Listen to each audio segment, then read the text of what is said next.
About a month ago, I participated in the 10-day electric vehicle rally, Charge Across America, an event where 5 separate teams, me and Misco Electric and 4 other groups, would drive electric vehicles from New York to LA in a rally format, and that recently became a TV show on NBC Sports. So in this video, I'm gonna break down the behind the scenes, talk about the inner team dynamics and what happened that you didn't get a chance to see, and talk specifically about our strategy and how me and Misco Electric ended up winning $10,000. Let's remember, this was a rally and not a race. We've set the EV cannonball record at 42 hours and 17 minutes in a Tesla Model S, so we know that you can go across the country faster than this. This wasn't a competition for speed as much as it was efficiency and strategy and collecting points. So we were able to gain points by finishing higher up the rankings, eating locally. We also had special stops, so we had to do those as well if we wanted to get maximum points.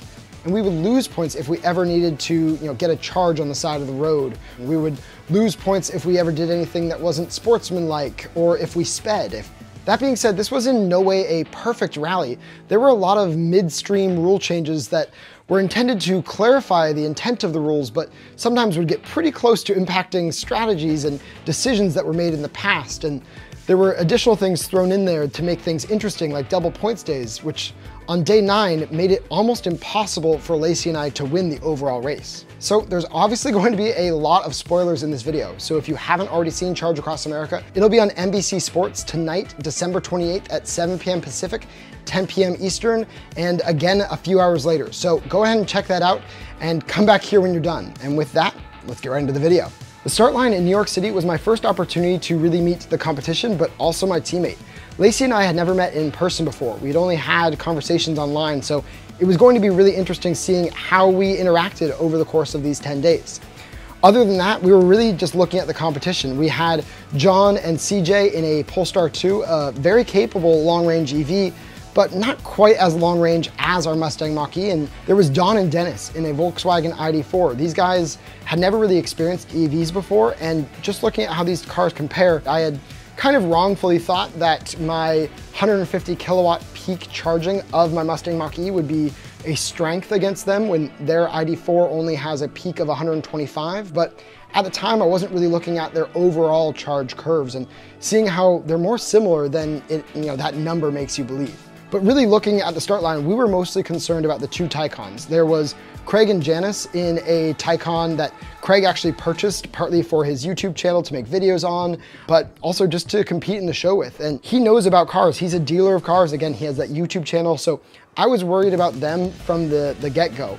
But mostly I was worried about Brad and Amanda. They had a 2022 Porsche Taycan, and Brad is actually an automotive journalist. So they've got kind of the most long range, the best charging, and some of the most experience out there. So one more thing I want to address, because I know a lot of you are wondering it right now, there weren't any Teslas involved in this rally because simply Teslas are on a completely different charging network. So in order to have us all competing on the same kind of level playing ground on the same charging network, we had to not use any Teslas. So for the first couple of days, it was really just a matter of figuring out how to play this competition.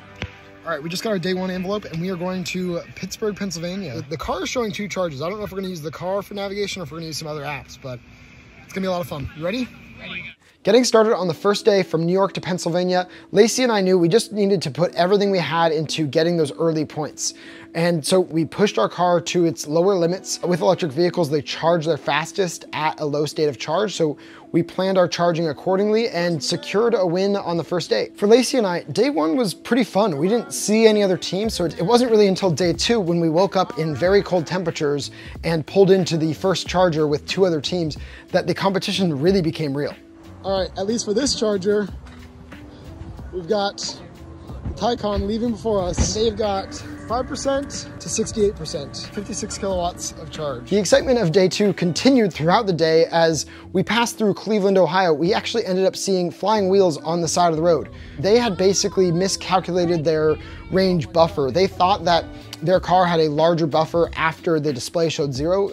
A lot of these vehicles will show 0 range but continue driving for a few miles, and unfortunately that just wasn't true in their situation, not enough true at least. So we ended up passing them on the side of the road and expected to get to that Cleveland Electrify America station with the Neon Nomads ahead of us. Well, to our surprise, when I went to go get local food, Amanda's food was still waiting there, and as I got back, the Neon Nomads pulled in behind us. It turned out they actually made a wrong charge, and so they ended up actually behind us, and so we still had a chance to beat them to Detroit. However, in order to beat them, we would need one more fast charge along the side of the highway in Genoa, but fortunately we were ahead physically of the Neon Nomads. So we actually stood there at the corner of this rest stop looking and waiting to see when the Neon Nomads would pass, because we knew with the staggered start, every day we started 5 minutes separated from each other, and we knew because of that staggered start that we could afford to leave within 5 minutes of the Neon Nomads passing us by.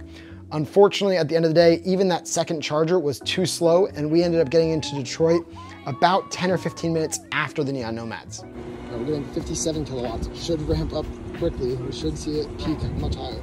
Day 3 was set to be a very challenging day for Lacey and I, especially given the location of the special stop and the starting range that we had. We had barely enough range to get out of the parking lot, let alone the first charger. So we decided today would be kind of almost seemingly like a self-sabotage day. We would not focus at all on the rankings, and we would focus on getting any guaranteed points and ending the day with a full charge. So we took care of going 30 minutes out of our way to go do our philanthropy.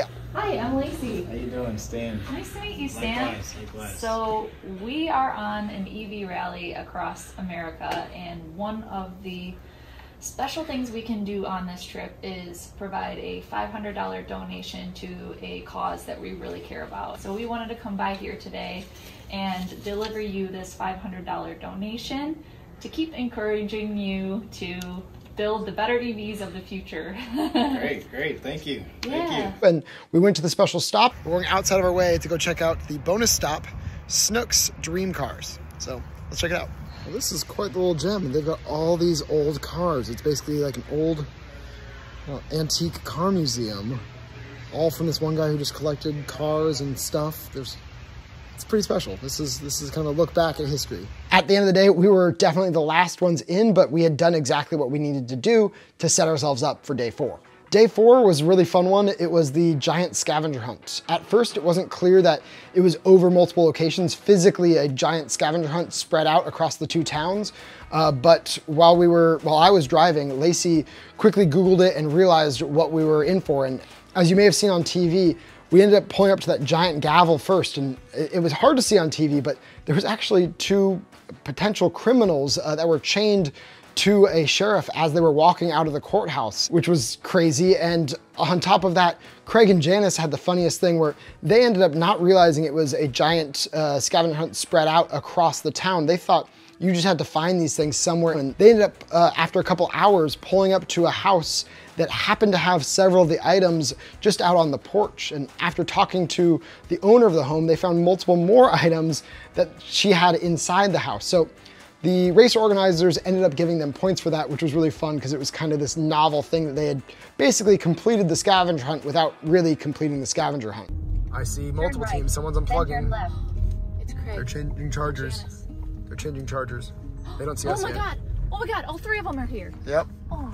I did not expect that. Day 5 was set up to be another one of those days that Lacey and I hang back and focus on getting our guaranteed points and full charges. And you know, that was a great plan on the onset, and we started off the day, kind of in the middle of the pack. We just got to the Kansas City charger. We already had to charge once. The Taycons didn't have to charge, but they are still here in Kansas City. It looks like one of the Taycons is about to unplug.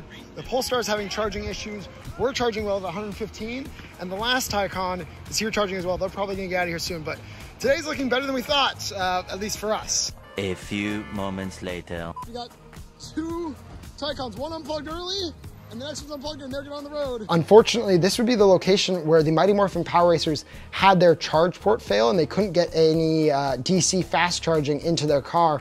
So they ended up actually basically having to forfeit that day.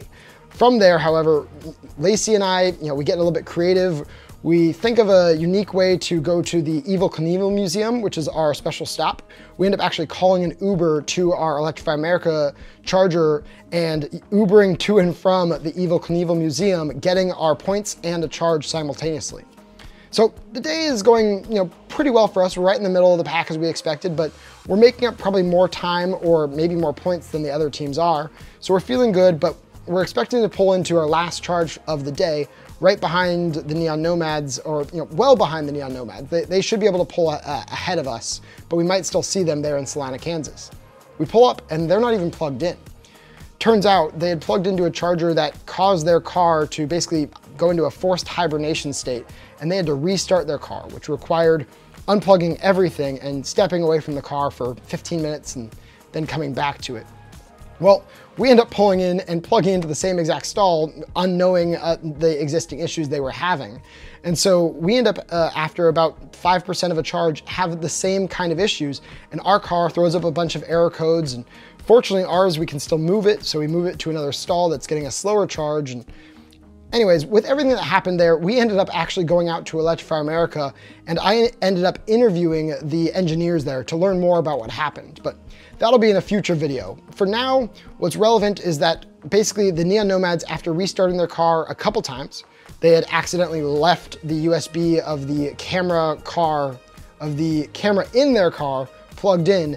And so with 92 miles of range, after resetting a couple times, they're just frustrated. They end up leaving early with not enough range to make the 96-mile drive remaining. Do you have enough range? Yeah. We're short 3 miles. Hypermile. Yeah. Yeah, good luck. Take care, seriously. Yeah. Their intent is to drive slower or draft a semi, but there's no one out there, and they end up actually not having enough range to make it to Hays, Kansas. So we realized that that's probably gonna happen and that we're already behind them. So Lacey and I end up charging to 110 miles and then taking off. Going up a hill, 10 miles short, that could be them. It looks like them. A few moments later. I'm pretty sure it's them. Okay, so now what? If they decide to charge, we charge too.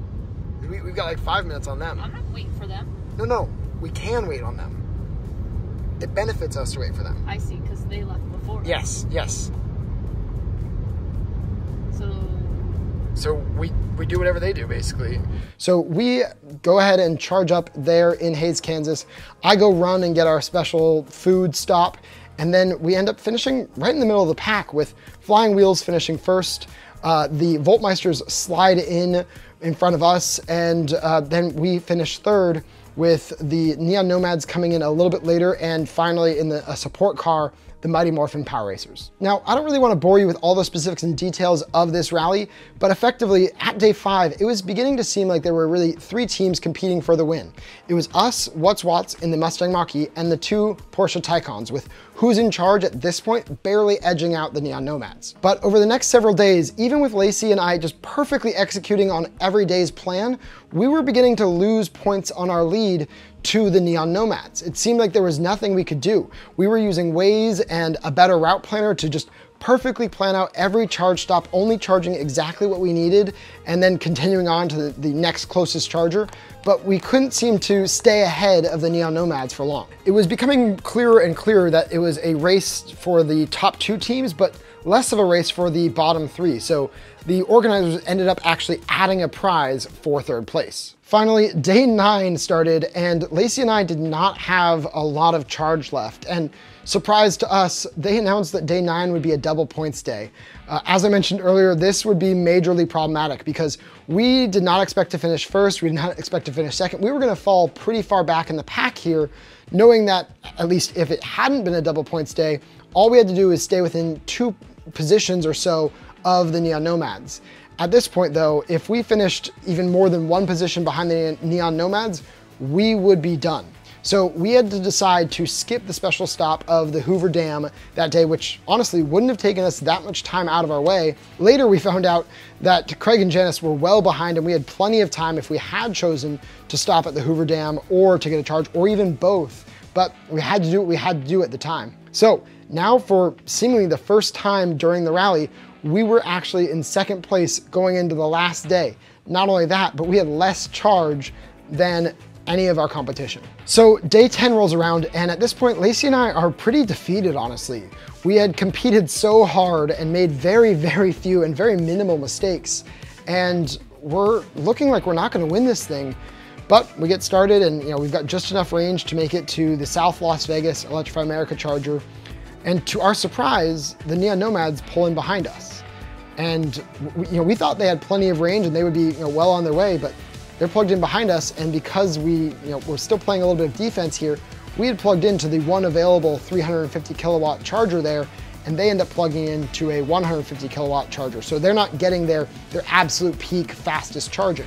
That's beneficial to us, but it only holds them off for so long, and a few minutes later they're off on the road and we're still there charging. So we thought, okay, you know what, that's probably it, we've lost. Well, we continue driving down the road. We get to Baker for our second charge of the day. Again, trying to minimize our overall charging, make it as short of charging sessions as possible so we get our fastest charging possible. And we pull in, and a few minutes later, surprise to us, Brad and Amanda pull in. And once again, we're plugged into the 350 kilowatt station and they have to find another charger. So I go run and go get our food, and I come back and we're both sitting at 64% state of charge. That's a problem because at 64%, we're only pulling about 75 kilowatts while they're still pulling almost 200. I think they may have even been pulling above 200 kilowatts. So they're charging faster than us. They're going to be able to reach our end destination before us. So I turn to Lacey, and I think she's already thought through some of this, but I say, we've got to leave. We've got to go from Baker. We've got to go charge in Hesperia just a few miles down the road, just so they don't know how much charge we have. That's our only hope of having any chance of winning still. And she quickly agrees, and we unplug, we get out of there, and they don't see our state of charge when we leave. And so we're hoping that confuses them in some way, and as it turns out, it does. So we've got a special stop in Malibu, and it's actually a requirement before we get to Westlake Village. We have to drive through Malibu right next to that location anyways, just because of filming. They're requiring us to drive through Malibu. So the special stop on that day was our physical limit in terms of least time needed to actually acquire the special stop points. Well, Brad and Amanda had done the math, and they didn't think they absolutely needed that, and they'd rather try to hop one other team if possible to secure the win. Well, as it would turn out, the Mighty Morphin Power Racers finished just a few seconds before them and ended up fending off their points. And so we, not knowing that this has happened, still do the special stop. We still come into the finish line, and we see Brad and Amanda. And I've never been sadder. I've thought we've competed as hard as we can, and Brad and Amanda are there, so they've obviously beat us. Congratulations to you guys. And they turn to us and say, hey, it might be a tie. We don't really know. With all the math and all the special points that still have to be applied, it could be either person's game. And so we're waiting there up until the very last moment when they announced that Brad and Amanda had come in second place and Lacey and I had come in first. At the end of this 10-day rally, Lacey and I had come out victorious. It was a very tight competition. It took a lot of energy and a lot of effort and a lot of strategy to pull off a win in a less capable car compared to those Taycans. We made a lot of great friends and a lot of great memories. I hope that you enjoyed the memories that I was able to share here. Hopefully more of the memories from the other competitors will be able to be shared in some way, shape, or form. And I'll share that on my social media if that ever happens. I know that they're in talks with some major media to potentially make this into a bigger series or have another rally like this in the future. And I really hope that happens, because there were some other awesome stories that I didn't have a chance to get into here. So anyways, if you enjoyed this, please like, comment, and subscribe, and we'll see you in the next one.